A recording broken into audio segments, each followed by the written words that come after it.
안녕하세요. 스포츠 분석 페드로입니다. 이번 토토 분석 영상은 12월 24일 해외 축구 분석 영상입니다. 총 6경기 해외 축구를 준비했습니다. 분석 시작하겠습니다. 세네갈 vs 보츠와나 경기 분석. 세네갈 전술 분석. 세네갈은 4-2-3-1 포메이션을 기반으로 더블 볼란치 중 한 축을 맡는 파페 게에를 중심으로 경기를 풀어간다. 게에는 단순한 수비형 미드필더가 아니라 수비 포라인 앞에서 볼을 받아 첫 패스 방향과 템포를 결정하는 중앙 빌드업의 핵심이다. 파페 게에가 짧고 안정적인 패스와 중거리 전진 패스를 섞어주면서 세네갈의 공격은 자연스럽게 전방으로 전개된다. 이 과정에서 은디아에는 측면과 하프 스페이스를 오가며 적극적인 페네트레이션 드리블로 수비 라인을 끌어당긴다. 은디아에가 안쪽으로 말려 들어오면 반대편에서는 사디오 마네가 박스 안 혹은 세컨 포스트 쪽으로 타이밍 좋은 침투를 시도한다. 이 구조는 상대 수비가 특정 한 명에게 시선을 집중하는 순간 노마크 슈팅 찬스를 자연스럽게 만들어내는 세네갈 특유의 패턴이다. 특히 파페 게에가 중앙에서 시선을 분산시키는 역할을 해주기 때문에 세네갈은 한쪽 루트가 막혀도 다른 쪽에서 곧바로 공격을 이어갈 수 있다. 공격의 입체감과 전개 속도가 동시에 살아있는 구조다. 수비 전환에서도 게의 존재감은 크다. 1차 차단 위치를 안정적으로 잡아주며 세컨볼 경합에서 우위를 가져가고 이로 인해 팀 전체 라인이 짧게 유지된다. 압박 후 채탈취가 빠르게 이루어지면서 상대에게 숨 쉴 틈을 주지 않는 흐름을 만든다. 이 패턴이 경기 초반부터 작동한다면 세네갈이 템포를 완전히 쥐고 보츠와나를 자기 진영 깊숙이 가두는 그림이 그려진다. 보츠와나 전술 분석. 보츠와나는 4-3-3 포메이션을 사용하지만 전진보다는 수비 라인 보호에 초점을 둔 중원 구성을 가져가는 팀이다. 이로 인해 공격 전개 속도가 느리고 점유 과정 자체가 단조로워지는 경향이 있다. 시카니엔과 오레보니는 역습 상황에서 직선적인 스프린트는 가능하지만 팀 차원의 빌드업 지원이 부족해 고립되는 장면이 자주 나온다. 중원에서 연결 고리를 맞는 셋이니 역시 안정적인 볼 운반은 가능하지만 전환 속도가 빠르지 않아 강한 압박을 받으면 탈출 과정이 매끄럽지 못하다. 이 때문에 전방 압박과 라인 컨트롤이 동시에 좋은 팀을 만나면 보츠와나는 빌드업이 끊기면서 전방으로 공을 보내보지도 못한 채 수비에만 매달리는 흐름이 반복된다. 측면 수비수들의 라인 관리도 불안하다.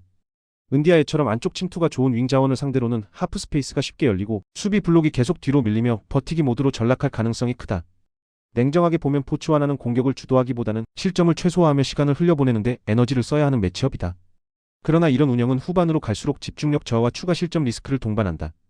경기 프리뷰 앤드 핵심 흐름. 이 경기는 구조적으로 파페 게에를 중심으로 한 세네갈의 중앙 지배력과 보츠와나의 제한적인 라인 유지력이 정면으로 맞붙는 구도다. 세네갈은 게의 발끝에서 시작되는 전개로 2선과 3선 사이 공간을 지속적으로 찌르고 은디아의 침투와 마네의 마무리로 슈팅 볼륨을 꾸준히 쌓을 수 있는 팀이다. 보츠와나가 게에게 압박을 집중하면 주변이 열리고 그렇다고 방치하면 중앙에서 템포를 완전히 빼앗긴다. 수비 선택지 자체가 제한된 구조다. 반대로 보츠와나는 롱볼과 단순한 역습 외에는 확실한 공격 루트를 만들기 어렵다. 세네갈의 중원 압박과 수비 조직력을 고려하면 역습 한두 번의 승부를 걸기에도 부담이 크다. 시간이 흐를수록 체력과 집중력 차이가 벌어질 가능성이 높고 후반에는 세트피스나 세컨볼 상황에서 세네갈의 추가 득점 가능성도 충분하다. 알사드 vs 알알리 샤바부두 경기 분석. 알사드 전술 분석. 알사드는 4-2-3-1 포메이션을 기반으로 하되 전통적인 측면 활용에만 의존하지 않는다. 양쪽 풀백이 터치라인을 고수하기보다 중앙으로 좁혀 들어오는 인버티드 움직임을 자주 가져가며 이 과정에서 중원 숫자를 늘려 점유율과 템포를 동시에 장악하는 구조를 만든다. 더블 볼란치 중 한 자리는 사이스가 맡아 일선 빌드업의 출발점 역할을 수행한다. 사이스는 안정적인 첫 패스로 압박을 벗겨내는 동시에 상황에 따라 과감한 전진 패스로 상대 1차 압박 라인의 균형을 무너뜨린다. 여기에 풀백 한 명이 안쪽으로 들어오면서 미드필더 라인을 두껍게 채우면 알사드는 자연스럽게 중앙에서 수적 우위를 확보한 상태로 볼을 소유할 수 있다. 이 선에서는 아피프가 핵심이다. 하프 스페이스와 중앙을 자유롭게 오가며 키패스를 공급하고 안쪽으로 접어 들어올 때는 슈팅과 패스를 모두 선택할 수 있는 위치를 선호한다. 최전방에 무익하는 박스 안에서 위치 선정과 타이밍이 뛰어난 자원으로 아피프의 패스를 득점으로 연결하는 마무리 역할에 특화돼 있다. 풀백이 안으로 들어오면 자연스럽게 측면 윙어가 바깥폭을 넓게 쓰는 구조가 만들어지고 이로 인해 알사드는 안쪽 숫자 우위 바깥쪽 폭 넓은 전개를 동시에 가져가는 전술을 완성한다. 이 구조 덕분에 알사드는 중원에서 볼을 오래 소유하다가도 순간적으로 템포를 끌어올려 파이널 서드로 진입하는 패턴을 반복하며 상대 수비의 체력과 집중력을 함께 소모시키는 경기 운영이 가능하다. 오늘 경기에서도 인버티드 풀백이 미드필드 숫자 싸움에 적극 가담하면서 알알리 중앙 블록을 지속적으로 흔드는 장면이 자주 나올 가능성이 높다. 알알리 샤바부두 전술 분석. 알알리 샤바부두는 4-5-1 포메이션을 사용하며 기본적으로는 미드필드에 라인을 두껍게 세우고 한 명의 스트라이커를 전방에 두는 형태로 균형을 맞춘다. 최전방에 다부르는 박스 안 피니시뿐 아니라 등지고 받아주는 플레이와 세컨 패스 연결에도 강점이 있는 자원이다. 롱패스나 빠른 전환 상황에서 공을 지켜주는 역할을 맡는다. 이선의 카르타비아는 개인 기량으로 수비 한두 명을 벗겨낼 수 있고 세트피스 상황에서는 킥 정교함으로 위협적인 볼을 공급할 수 있다. 중앙에서는 에자톨라이가 수비와 미드필드 사이 공간을 커버하며 버텨주지만 수비 부담이 과도하게 몰리면 전진 패스의 질이 떨어지고 전환 속도가 느려지는 약점도 함께 노출된다. 4-5-1 구조 특성상 점유율을 내주더라도 라인을 내리고 블록을 촘촘히 유지하는 운영을 선택하는 경우가 많다. 하지만 오늘처럼 알사드의 인버티드 풀백이 중앙으로 파고들며 미드필더 숫자를 늘려버리는 매치업에서는 에자톨라이 혼자서 그 넓은 구역을 감당하기가 현실적으로 쉽지 않다. 측면 풀백과 윙, 중앙 미드필더 사이 간격이 순간적으로 벌어지면 역습 한두 번은 나올 수 있지만 전개 루트가 단조로워 전체 흐름을 뒤집기에는 한계가 분명한 구조다. 결국 아랄리는 라인을 내리고 버티는 선택을 할 수밖에 없고 압박 타이밍이 조금만 어긋나도 알사드의 패스 네트워크에 휘둘릴 위험이 크다. 경기 프리뷰 앤드 흐름 분석. 이 경기는 인버티드 풀백으로 중원 숫자를 쌓는 알사드와 4-5-1 블록으로 버티는 아랄리의 구조가 정면으로 맞붙는 매치업이다. 알사드는 풀백이 안으로 들어와 더블 볼란치를 보조하고 그 위에서 아피프가 자유롭게 움직이며 키패스를 공급하는 구조로 미드필드 장악력을 극대화한다. 아피프가 안쪽으로 좁혀들면 풀백이 바깥을 밟고 아피프가 측면으로 빠지면 풀백이 다시 안쪽으로 들어오는 스위칭 패턴이 반복된다. 이 스위칭을 아랄리 수비진이 끝까지 따라가기란 쉽지 않다. 한번 압박 타이밍이 어긋나는 순간 아피프와 무이카에게 박스 근처에서 결정적인 찬스를 허용할 가능성이 커진다. 아랄리는 역습을 노리겠지만 에자톨라이에게 수비 부담이 몰리면 전진 패스가 지연되고 다부르가 전방에서 고립되는 장면이 반복될 공산이 크다. 결국 점유와 템포 싸움은 알사드 쪽으로 기울 가능성이 높고 아랄리는 블록을 유지하는 시간이 길어질수록 체력 소모와 집중력 저하라는 이중 부담을 떠안게 된다. 특히 후반으로 갈수록 인버티드 풀백의 움직임과 아피프의 하프 스페이스 장악이 더 위협적으로 작용하면서 세컨볼과 세트피스 상황에서도 알사드가 유리한 흐름을 가져갈 가능성이 크다. 무이카의 박스 안마무리 능력 그리고 사이스의 제공권까지 감안하면 알사드는 다양한 루트로 득점을 만들어낼 수 있는 구조를 갖추고 있다. 나이지리아 vs 탄자니아 경기 분석. 홈팀 나이지리아 전술 분석. 나이지리아는 4-3-3 포메이션을 기본 틀로 사용하며 넓은 측면 폭과 하프 스페이스 활용을 동시에 가져가 공격과 전방 압박을 묶어가는 팀이다. 핵심 구조는 명확하다. 오시멘 축구해제 이워비를 중심으로 공격 자원을 오른쪽 측면과 하프 스페이스에 집중 배치해 상대 수비 라인을 한쪽으로 끌어당기는 패턴을 반복한다. 오시멘은 폭발적인 스프린트와 강력한 피지컬을 바탕으로 박스 안에서 2명 이상의 센터백을 동시에 묶어두는 스트라이커다. 헤더와 근접 마무리 모두 위협적이기 때문에 수비가 쉽게 라인을 올리지 못한다. 축구해제는 왼발 드리블과 인사이드 컷신에 능한 윙어로 측면 1대1 상황에서 돌파와 컷백을 통해 수비를 끌어내고 파울을 유도하는 역할을 맡는다. 이워비는 중원과 측면을 연결하는 플레이메이커다. 좁은 공간에서도 탈압박이 가능하고 전진 패스로 오른쪽 오버로드 전개의 연결고리 역할을 수행한다. 이렇게 오른쪽으로 수비 시선이 몰리는 순간 나이지리아는 곧바로 반대편에 대기 중인 루크먼에게 방향 전환 패스를 공급한다. 루크먼은 첫 터치 이후 속도 변화와 방향 전환이 뛰어나 풀백과 1대1 아이솔레이션 상황에서 강점을 보이며 안쪽으로 파고들어 직접 슈팅 각을 만들어내는 능력이 탁월하다. 결국 나이지리아의 공격 구조는 오른쪽 오버로드 왼쪽 루크먼 아이솔레이션 오시멘 박스 장악이라는 명확한 공식으로 정리된다. 여기에 중원 라인은 공격 이후 수비 전환 시 간격을 빠르게 조정해 전방에 많은 인원이 투입되더라도 역습에 크게 흔들리지 않도록 균형을 유지한다. 원정팀 탄자니아 전술 분석. 탄자니아는 4-3-2 포메이션을 기반으로 라인을 과도하게 올리기보다는 중간 지점에 블록을 형성해 버티는 운영에 초점을 둔다. 중원의 수비형 자원들은 활동량과 커버 범위를 활용해 포백 앞 공간을 메우지만 빠른 방향 전환까지 동시에 막기에는 부담이 크다. 공격에서는 스피드를 앞세운 침투 자원이 존재하지만 팀 전체 라인 운용이 보수적이어서 역습 타이밍을 자주 가져가기는 쉽지 않은 구조다. 포백은 박스 근처에서 밀집 수비를 펼칠 때는 어느 정도 버텨주지만 사이드 체인지 속도가 빨라지면 풀백과 윙 사이 간격이 벌어지는 약점이 반복적으로 드러난다. 특히 오른쪽으로 압박과 시선이 쏠린 상황에서 반대편으로 공이 전환되면 좌측 풀백이 하프 스페이스와 터치라인 사이 넓은 지역을 혼자 감당해야 하는 장면이 자주 나온다. 중원 전개 템포가 느려지는 구간에서는 세컨볼 경쟁력도 떨어지며 전방으로 공을 길게 처리한 뒤 두 번째 상황을 이어가는데 한계를 보인다. 세트피스나 롱볼 한두 번으로 변수는 만들 수 있지만 90분 전체를 놓고 보면 전술 완성도와 공격 패턴의 다양성에서 나이지리아와의 격차는 분명하다. 경기 프리뷰 앤드 흐름 분석. 이번 경기의 핵심은 나이지리아의 측면 아이솔레이션 전술을 탄자니아 수비가 얼마나 버텨낼 수 있느냐다.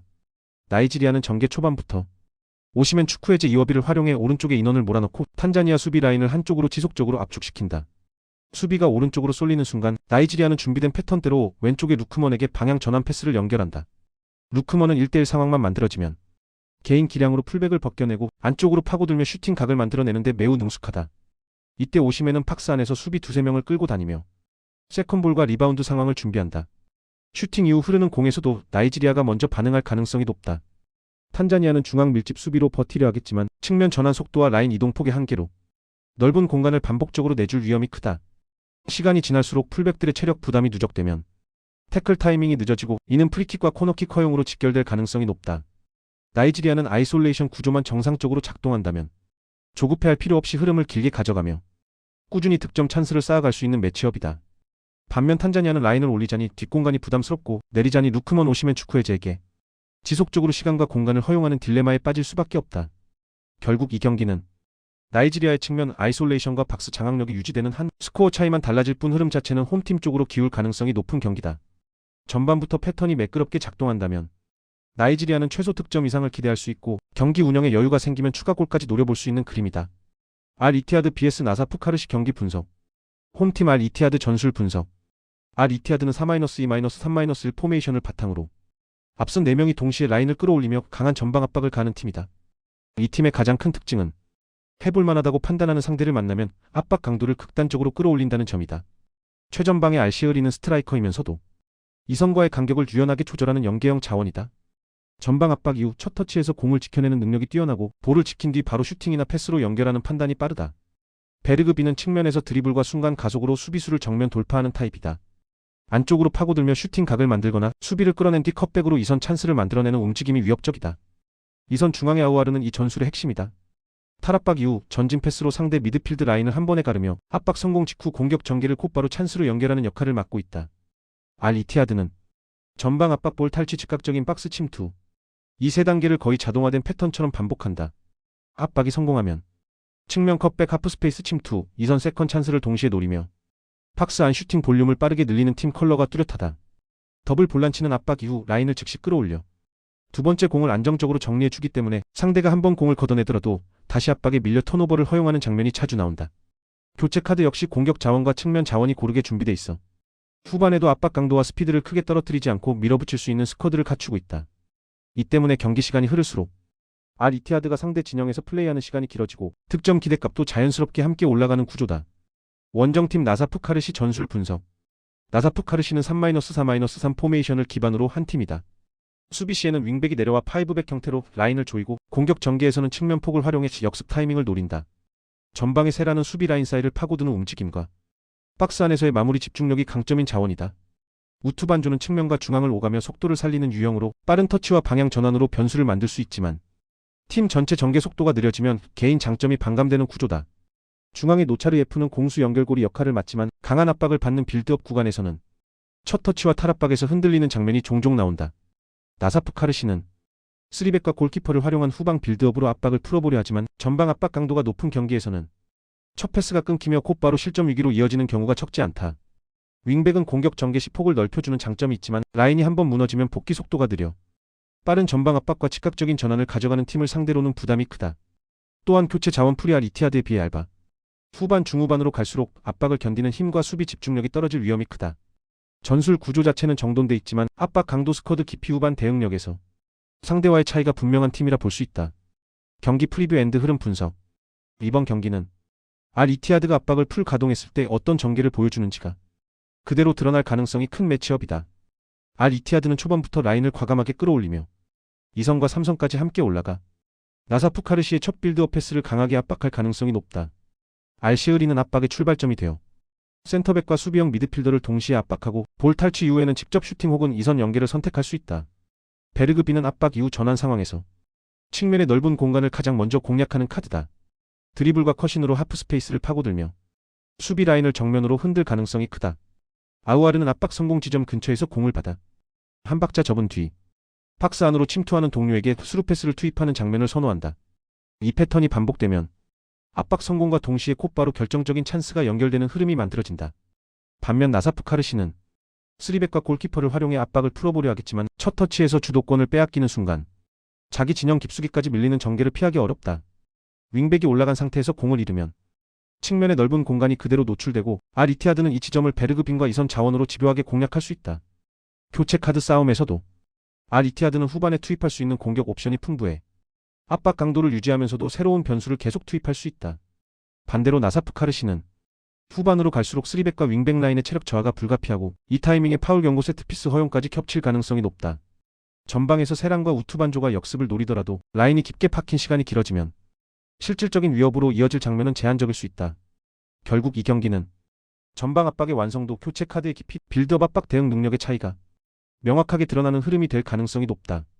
전체적인 경기 주도권과 득점 루트의 다양성을 고려하면 경기 흐름은 알 이티하드 쪽으로 기울 가능성이 크다. 튀니지 vs 우간다 경기 분석. 튀니지 전술 분석. 튀니지는 4-2-3-1을 기본으로 깔고 더블 볼란치 위에 매브리를 세워 경기 템포를 통제하는 팀이다. 볼을 오래 쥐지 않아도 공격 찬스를 만든다. 핵심은 측면 원투 패턴 하프스페이스 침투다. 최전방의 마스투리는 라인 사이를 끊임없이 파고든다. 니어 포스트와 파사이드 사이, 수비수와 수비수 사이를 계속 비집고 들어가며 낮은 크로스 컷백 타이밍에 맞춰 마무리 각을 만든다. 측면의 사드는 직선적인 스프린트와 1대1 돌파가 강하다. 바깥에서 밀고 들어가도 되고 안쪽으로 접어 슈팅을 가져가도 된다. 이 선수의 드리블이 시작되면 상대 풀백은 한 번에 무너진다. 그리고 이 전술의 중심이 매블이다. 이 선 중앙에서 전진 패스와 볼 운반을 동시에 가져가며 압박을 벗겨낸 뒤 한 번의 패스로 공격 방향을 뒤집어 버린다. 마스투리에게는 마무리 타이밍을, 측면에는 침투 루트를 열어주는 역할이다. 튀니지는 측면에서 윙포워드와 풀백이 붙어 콤팩트한 원투를 반복한다. 상대 풀백을 바깥으로 끌어낸 뒤 그 뒤 공간인 페널티 박스 측면 하프 스페이스를 집요하게 찌른다. 이 침투가 한 번만 들어가도 마스투리는 문전에서 수비 라인을 흔들고 매브리는 박스 앞에서 세컨 찬스 슈팅을 노린다. 세트피스도 강점이다. 키 큰 자원을 분산 배치하고 스크린과 리바운드 지점을 나눠 가져가며 첫 볼이 막혀도 두 번째 슈팅으로 이어가는 집중력이 좋다.